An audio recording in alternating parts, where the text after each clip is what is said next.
infelizmente, eu acho que não sei se eu estava saturada ou porque eu poderia não ter feito, poderia ter feito outra coisa, poderia ter pegado se calhar em mim mesma, assim como nos meus filhos, entende? Mas eu só me lembro que eu peguei num instrumento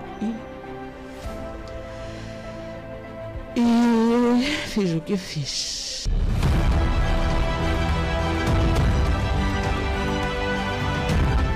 Quando eu percebi, ou por outra percebi isso, eu já estava na esquadra.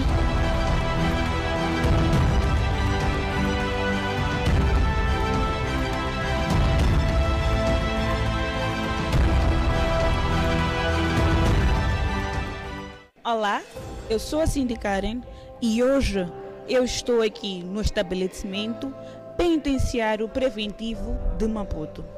Quando se ouve esse nome, pensa-se que é o fim. Mas por detrás das portas deste estabelecimento existem vidas, histórias e sonhos. E eu estou aqui para ouvir essas vozes que quase nunca são ouvidas.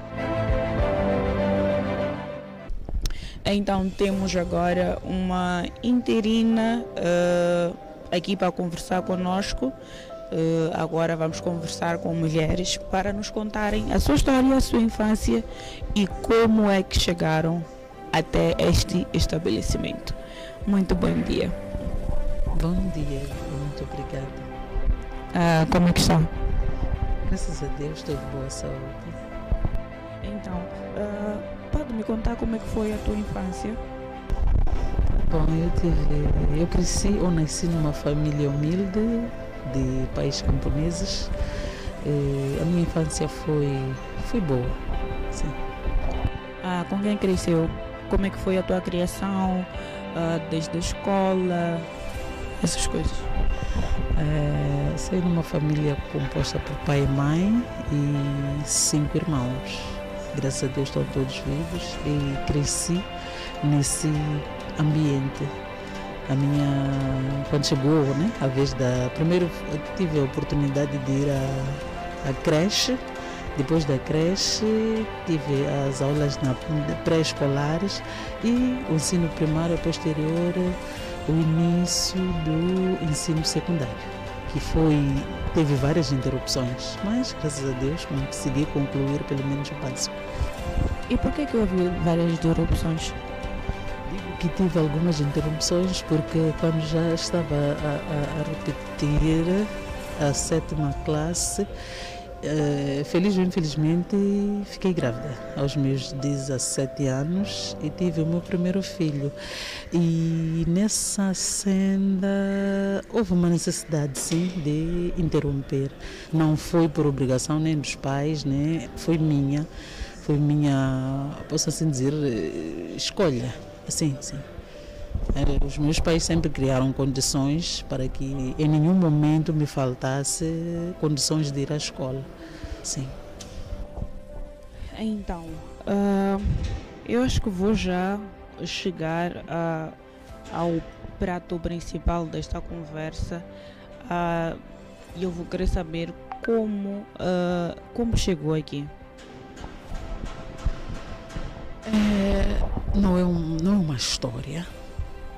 Não é uma história que não... Quando eu digo que não é uma história que não me alegra de estar a partilhar, mas em algum momento eu sinto uma necessidade de partilhar de forma a ser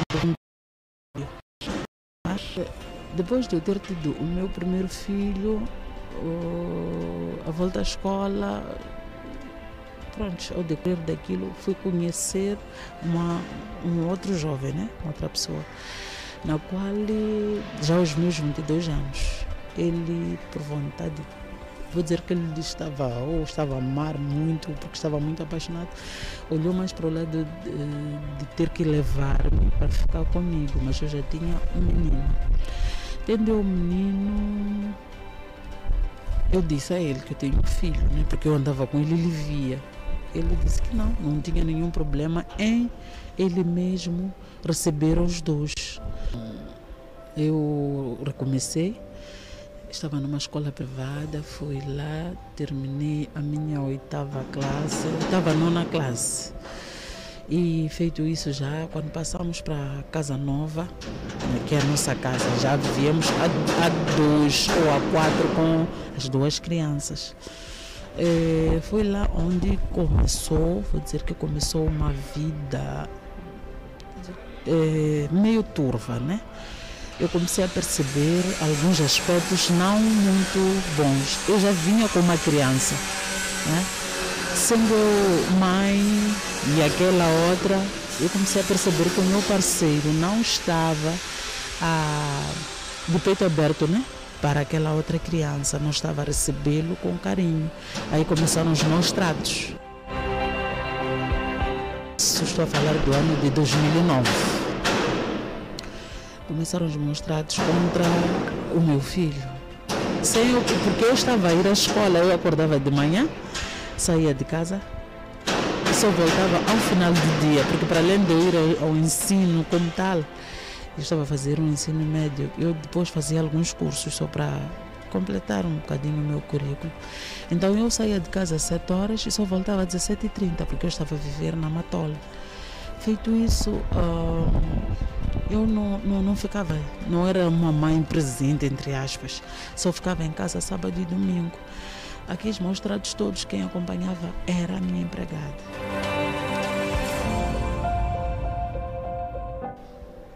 Ela tentava me contar, mas eu me negava a acreditar, porque na minha presença era outro tipo de comportamento. Mas vou dizer que porque nada se pode esconder por muito tempo, deu uma altura em que eu pudesse perceber que, na verdade, o meu esposo não estava a aceitar o meu filho, entende? E quando isso aconteceu, foram situações de que ele não aceitava. Se meu filho sentava, o meu filho tinha que se levantar. Se meu filho brincava ali, não podia. Se meu filho sentava na sala, não podia. Sempre que tava situações para que ele se afastasse. E o menino já vivia um trauma. Ele já começou a adotar o sistema de fugir de casa. As condições eram mínimas para uma criança ficar ali, mas ele não ficava. Ele do nada fugia de casa. E quando ele fugia, eu era obrigada, porque já portávamos dos telemóveis. Eu sempre já ia à escola. Eu sempre coloquei lá o meu número nos livros, nos cadernos, em questões de qualquer coisa. Então, quando lhe encontrassem, perguntavam: tua mãe? Ele sempre mostrava o número e me ligavam. Às vezes, a altas horas da noite, eu a viver na Matola, eu tinha que ir até a primeira esquadra, que é o lugar que mais identificou o meu filho. A primeira esquadra, o gabinete da mulher e atendimento. Às vezes recolhiam a ele para esses sítios, quando lhe encontrassem, ou quando ele mesmo já visse que era noite, ele aproximava, ou alguém de boa fé encontrava ele. Eu me lembro que uma vez eu fui obrigada a ir buscar ele em Moamba. Foi a primeira vez que eu pisei em Moamba. Eu tive que ir para lá porque um senhor encontrou-lhe e recolheu-lhe. E onde ele encontrou? Onde trabalham aquelas mulheres da vida, né? Ele foi refugiar-se lá e aquelas senhoras, porque estavam a fazer o que estavam a fazer, o senhor teve mesmo que levá-lo, né? Para tirar-lhe daquele meio. E pronto, quando ele levou-lhe até Moamba de comboio. Eu dormi sem saber onde estava meu filho, coisa que meu esposo não se importava em saber. E dia seguinte, na procura, ele, porque tinha sempre o meu número, ele ligou, o senhor, e procurou saber se eu era mãe dele. Eu disse que sim. E disse que eu tinha que ir até Moamba, porque era final de semana, o senhor não trabalhava. Aí eu perguntei como fazer para chegar lá. Ele disse que eu ia ir de chapa ou de comboio. Na minha zona o comboio já tinha passado. Pois então eu levei-me, me despedi do meu esposo, disse que não, se ele preferiu ir para lá era porque ele queria, eu não deveria ir, eu saí forçada, à força. De casa apanhei o chapa até a zona de Moamba. Chegado lá, liguei para o senhor veio me buscar na paragem, foi muito simpático, recebeu o meu filho, estava junto com os filhos dele. inclusive até tinham lhe dado banho, tinham trocado da roupa que já estava suja. E fiquei lá, também fui bem recebida, né? O senhor procurou saber o porquê que aquele menino estava olhando para mim. Disse, aparentemente não é possível que este menino esteja a viver ou estivesse naquela situação na qual ele encontrou. Não entendia os porquês. Foi-me difícil ter que partilhar, porque eu, na verdade, eu era muito fechada. Não conseguia partilhar a minha vida com a minha própria família, imagina com estranhos. Insistências da minha família, que eles nunca estavam em condições de entender-me. Eu pude perceber que da parte da minha família era que o meu esposo tinha muita razão de não poder entender, tanto que deram-me alguns exemplos, né? Em como tu não vês que o teu irmão fulano, mesmo lá no teu lar tem fulana de xixi que também está nessa condição.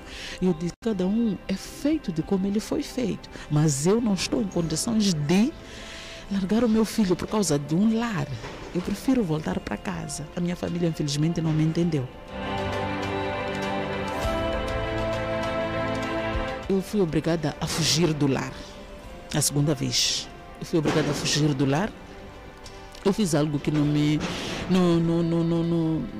como posso dizer, que não me enche de orgulho. Eu tive que sair enquanto meu esposo não estava, porque nós já não tínhamos nenhuma convivência. Aquilo já era...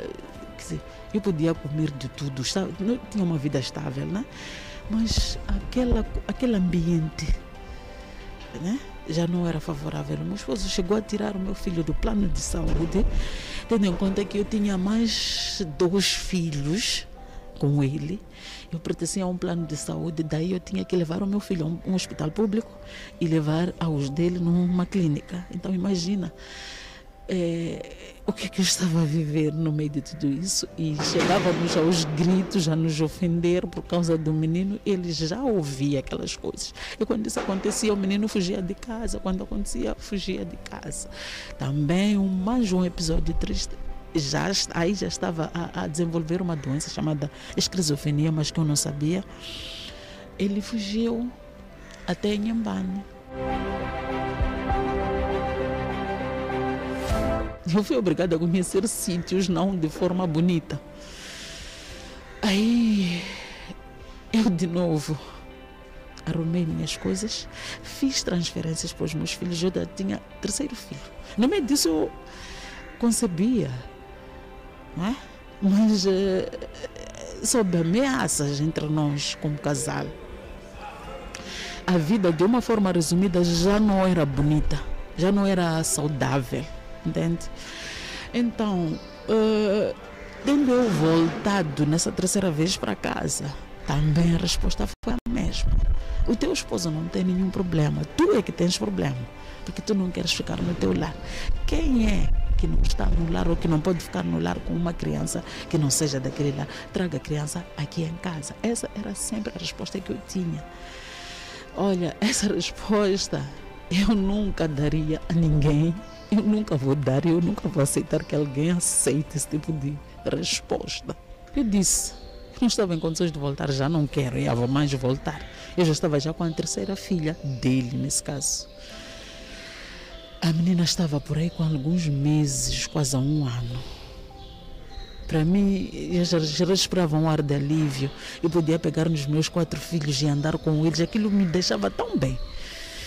Mas a minha família não estava a compreender isso. Não estava. Ou nunca esteve em condições.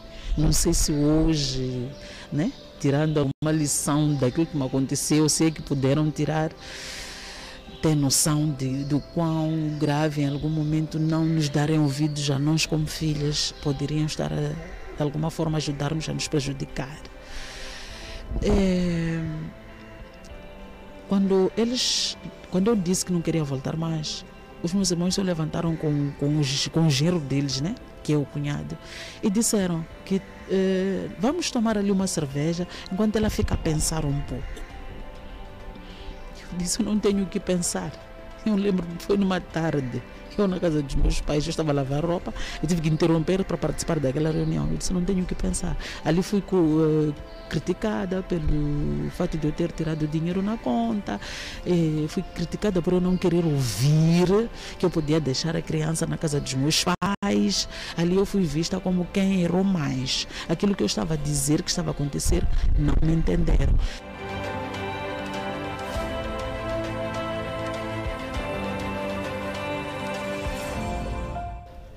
tudo bem. Chegou o momento de eu perder a cabeça. Comecei a beber. Eu comecei a beber de uma maneira tão brusca, que sem pensar de tanta briga que nós tínhamos, eu não sei como, só me lembro que numa madrugada, após termos brigado muito feio porque o meu filho já tinha noções de condução. Daí, o meu filho levou o carro do meu esposo, saiu. Ele não tinha carta, mas porque ele tinha noções de condução, ele saiu com o carro, os vizinhos, um vizinho que ajudou-me a localizar. Chegou num determinado lugar, o carro parou. E tendo parado o carro, ele continuou a viagem dele. Ele levou o carro alegando que ia para a casa da avó, que é a casa dos meus pais. E esse vizinho ajudou-me, alguém nos disse, né? Que eu tinha visto o carro num determinado sítio parado. Graças a Deus consegui localizar o carro, porque tinha medo também de sofrer outro tipo de agressão verbal, né? Eu até pedi àquele jovem para que levasse o carro para o Kawach, porque estava sujo.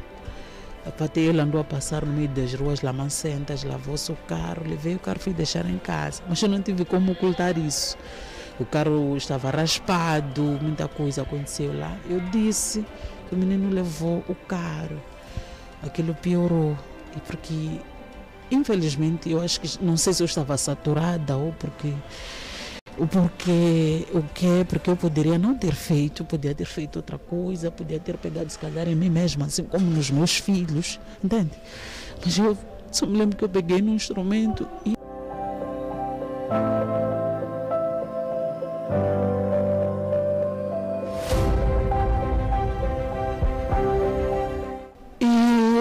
fiz o que eu fiz. E eu tive tempo que eu poderia ter parado, mas eu fui tomada pela raiva, pelo ressentimento, tudo aquele sentimento que não me deixa bem. Eu tive que, quando eu digo que eu poderia ter parado, eu não parei. Foi quando ele não tinha perdido a vida, porque não perdeu a vida no momento. Eu poderia ter levado se calhar ele para o hospital, ou eu mesma teria saído do local, deixar ele naquela condição de se calhar aleijado. Mas eu não fiz isso, continuei ali com ele.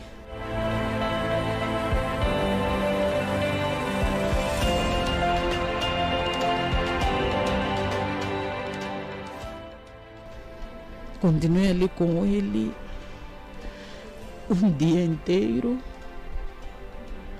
E só de madrugada é que eu tirei a ele, fui lhe deixar num espaço que, sem saber que o meu filho tinha visto, que eu tinha feito aquilo, ele viu, infelizmente. E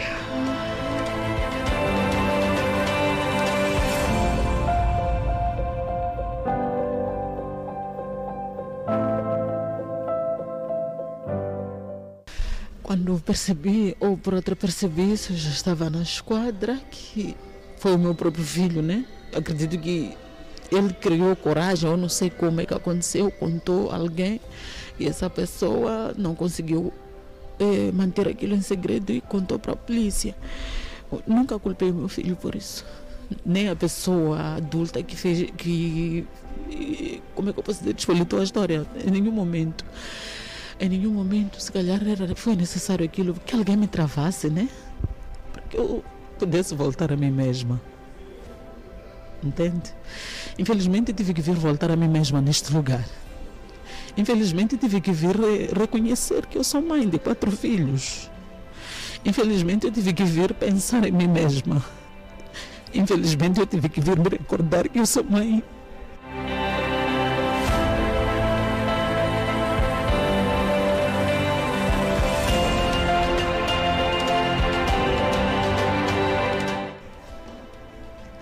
De uma criança de 2 anos na qual a deixei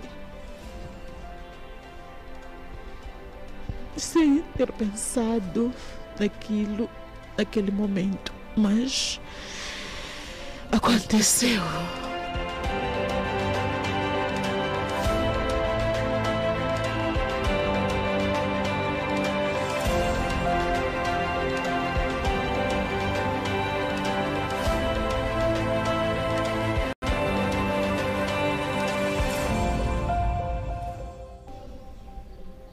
aconteceu e, feito isso, a nossa separação foi essa. Ele teve que ir ao cemitério e eu presa. Ainda fui enterrá-lo, mas pode acreditar, até hoje eu não consigo perceber que coragem foi aquela que eu tive, que frieza foi aquela, porque não te vou dizer que eu estava em mim, não. Hoje eu não saberia nem se tenho coragem para continuar a fazer aquilo. Eu matei alguém e ainda tive coragem de ir enterrá-lo.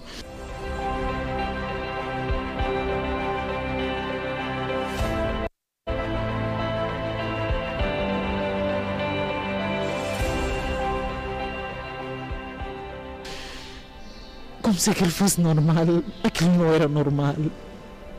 Mas, infelizmente, foi o que aconteceu. E cá estou. Pode acreditar que a minha estadia aqui foi necessária. Eu me recordo que na legalização, eu quando fui presa, fiquei 5 dias a dormir debaixo de um papelão numa esquadra onde era de homens, mas ajeitaram um sítio onde tinha lapados.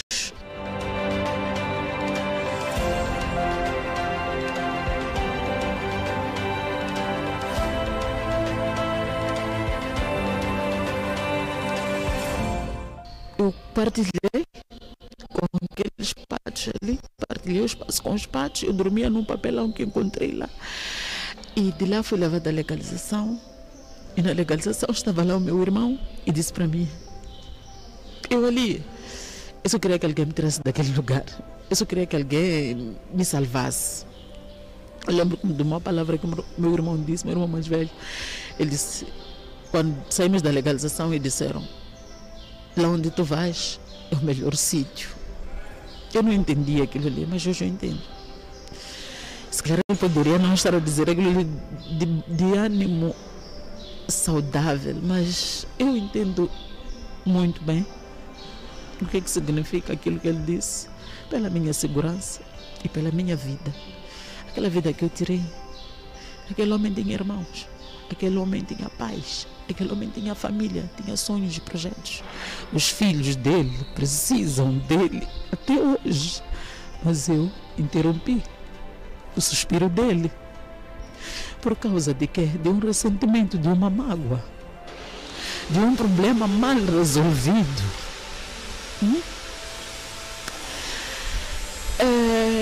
Eu fui trazida para aqui e cá estou a cumprir. Este aqui é o meu 7º ano. Fui condenada a 24 anos de prisão.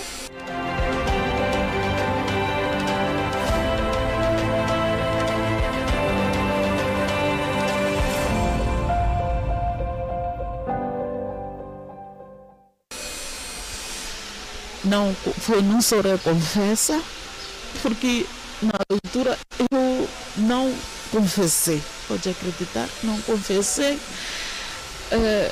De como eu consigo falar agora, naquela altura a frieza tinha tomado conta de mim. Mas dizer, comecei a pedir perdão aos meus filhos. Até hoje eu peço perdão aos meus filhos, orando que Deus possa tocar no coração deles. Não vão esquecer, mas que eles me perdoem.